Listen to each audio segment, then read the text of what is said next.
Bom dia, queridos, graças e paz. Quero trazer o meu parecer aqui com relação às coisas que vêm acontecendo no mundo relacionadas à escatologia que nós temos visto, né, como, por exemplo, a guerra agora recente entre a Rússia e a Ucrânia, né? Todos estão alvoroçados por aí na internet falando que isso seria já o Armagedon, que isso é a invasão da Rússia, que a Bíblia fala no livro de Ezequiel.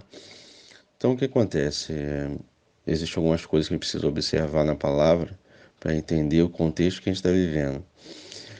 Por exemplo, agora recente, em janeiro, teve uma guerra entre os palestinos e os judeus, os israelitas, né? Na verdade, mais uma evidência do que a palavra de Deus fala. Em Mateus 24 fala aqui, né? Se levantaria reino contra reino, nação contra nação. A gente veria guerras, rumores de guerra, né? E pestes em todos os lugares. Esse cenário a gente já tem visto claramente acontecendo nos últimos dias, né? Nós vimos essa guerra aí entre os judeus e os palestinos em janeiro, que praticamente ninguém noticiou nada, né? A Globo não fala nada, né? Muitos poucos portais de notícia dão as notícias do que está acontecendo, né? Mas, mais uma vez, o Senhor livrou Israel dos mísseis palestinos, ninguém fala nada. Israel tem a sua defesa, que é, né, os seus tanques automáticos, né, que eles lançam os mísseis e eles interceptam os mísseis dos palestinos no ar, mas também, em vários momentos, Deus ele interviu e lançou longe de Israel os mísseis que os palestinos enviavam, né? Então ninguém noticia isso, né? Mas Deus sempre está livrando Israel das investidas dos palestinos. E agora, nessa guerra da Ucrânia com a Rússia, mais um sinal, né? Sinal de que um cenário propício para o arrebatamento da igreja está acontecendo. O fato de a gente ser passado por essa pandemia, né? Essa pandemia aí que deixou a gente de forma isolada dentro de casa, preocupado, né? Muitas mortes. Então isso daí é um cenário estritamente escatológico para o arrebatamento da igreja. A gente precisa entender isso porque a última semana de Daniel, existem diversos fatores para se cumprir dentro dela para que já a volta de Jesus venha a acontecer, entendeu? Então, por exemplo, um estudioso aí até postou uma coisa hoje no Facebook, isso deu uma discussão danada, mas na verdade ele está certo, de certa forma ele está certo, porque na verdade a gente não pode ser ignorante com relação à escatologia e entender que a última semana de Daniel ela precisa se cumprir para que a volta de Jesus venha a acontecer. E na terra, né? A volta de Jesus na terra, porque o arrebatamento da igreja, nós já estamos vendo sinais para o arrebatamento da igreja, não para o Armagedon e nem para a volta de Jesus na terra. Os sinais que nós estamos vendo são sinais que apontam o arrebatamento da igreja, a ascensão da igreja e ao encontro do Senhor nos céus, entendeu?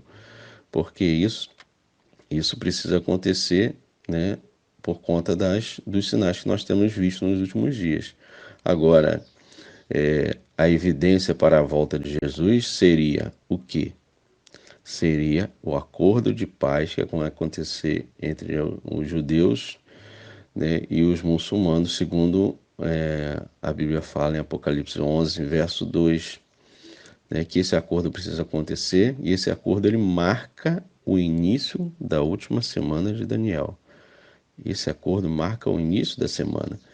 E sem a gente ver isso, se a gente por acaso vê essas coisas acontecerem, é sinal que o arrebatamento da igreja não aconteceu. Entendeu? Isso é uma evidência clara que a Bíblia nos mostra de que a última semana de Daniel ela começa, né? Ela começa e nós vamos ver o reinado da besta. Nós veríamos, né? Quem ficar aqui no arrebatamento vai ver o reinado da besta, vai ver o reinado do dragão, que entre aspas, né? Porque a gente sabe que é uma tradução errada. Já passei para vocês isso em um vídeo aí. que eu recomendo que vocês assistam. Então, quem ficar no arrebatamento vai ver o governo dessa pessoa da iniquidade, né, do homem da iniquidade, vai ver ele se revelar ao mundo. Então a gente fica nesse alvoroço escatológico de que já é o Armagedon, já é a volta de Jesus. Na verdade, o irmão lá que postou no Facebook está certo, porque esse alvoroço escatológico que as pessoas fazem é por falta de conhecimento do tempo e por falta de conhecimento das profecias bíblicas, entendeu? Não tem nada de Armagedon para acontecer sem que aconteça os 7 selos do livro de Apocalipse, se acontecer as 7 trombetas do livro de Apocalipse, o juízo de Deus sobre a terra. Não tem volta de Jesus sem isso, não tem Armagedon sem isso. Então é simplesmente lógico, é só você pensar um pouco. Só você pensar. Não tem Armagedon sem que o anticristo se assente no lugar de Deus, querendo parecer Deus, que é o que Ezequiel 28 fala, o que Tessalonicenses fala, né, que ele vai se assentar, e o lugar que ele vai se assentar é em Jerusalém, no coração dos mares. Então, assim, sem essas coisas acontecer, não tem Armagedon, gente. Não tem Armagedon. É só você olhar o cenário escatológico, profético, a linha temporal para o final dos tempos, e você vai perceber que isso são sinais que nós estamos vendo, são sinais para o arrebatamento da igreja. Entendeu? São sinais pré-arrebatamento. E se acontecer de a gente ver o acordo de paz dos 7 anos da última semana de Daniel que falta acontecer, se a gente vê essas coisas acontecerem, é sinal que nós ficamos, né? Ou que o arrebatamento já aconteceu e você ficou, ou talvez eu tenha ficado. Então essas coisas são sinais que fazem a gente compreender que a gente tem que viver cada vez mais em santidade, tem que se preparar, tem que estar pronto, tem que estar com nossas candeias acesas, né, com o nosso azeite sobrando, com a nossa porção dobrada, né, para poder a gente aguardar o noivo vir. A gente precisa estar atentos com essas coisas, porque o próprio livro de Apocalipse, o Senhor ele falando, ele diz assim, ó, você deve vigiar para que você entenda o tempo da minha chegada, o tempo da minha vinda. Porque se você não vigiar, eu vou vir na hora que você não pensa, e a hora que a maioria das pessoas não pensa é o horário de Israel, porque em todas as profecias bíblicas, tudo aquilo que aconteceu, que se cumpriu em Israel, no horário e na data certa, como Páscoa, como primícias, como Pentecostes, se cumpriram no horário e na data de Israel, não foi em nenhuma data, em nenhum horário. O coração dos mares que a Bíblia fala é Jerusalém, né? O lugar, né, que Deus escolheu para poder colocar a tua habitação é Jerusalém, o lugar que ele escolheu para morar na terra é Jerusalém. Então o nosso ponto de partida, a nossa referência para todas essas coisas é Jerusalém. Então quando a gente vê essas coisas acontecendo, como eu falei naquele vídeo sobre escatologia, né, que eu recomendo que assistam, né, o lugar que a gente deve olhar é para Jerusalém, é para a figueira, como Jesus mesmo disse. A figueira a gente entende que é Jerusalém, e as outras árvores são as nações. Então, são essas coisas que vêm acontecendo e que a gente precisa ter uma mente sã, né, e estudar a escatologia para não cair no invento de doutrina aí que as pessoas vêm falando, que já é Magog, Gog, Magog, já é Armagedon. Então essas coisas aí são coisas de criança, meninice no sentido de não conhecer completamente a profecia e já sai falando coisas que na verdade não está dentro de um contexto estritamente profético, entendeu? A guerra que o pessoal está falando de Gog e Magog, uma coisa que a gente precisa entender é o seguinte, é que existem duas guerras que vão acontecer no final dos tempos. Uma guerra é a guerra de Armagedon, que a gente precisa aprender a separar isso. A guerra de Armagedon, ela está dentro do contexto dos 7 anos, da última semana de Daniel, entendeu? Guerra de Armagedon está dentro daqueles selos, né, das taças que são derramadas em Apocalipse 16, que fala sobre a Armagedon, tá? E Jeremias 46:10 também fala sobre o Armagedon, que é a guerra do rio Eufrates, que é a guerra de Megido, né, que fala que é a guerra de Megido, né?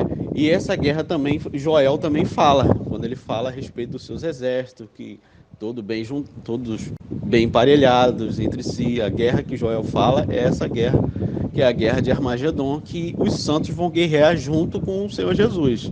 Entendeu? Essa é a guerra de Armagedon, entendeu? Do rio Eufrates e tal. Que está dentro do contexto da última semana de Daniel. Agora, a guerra de Gog e Magog, ela é uma guerra totalmente diferente, diferenciada. Por que ela é diferenciada?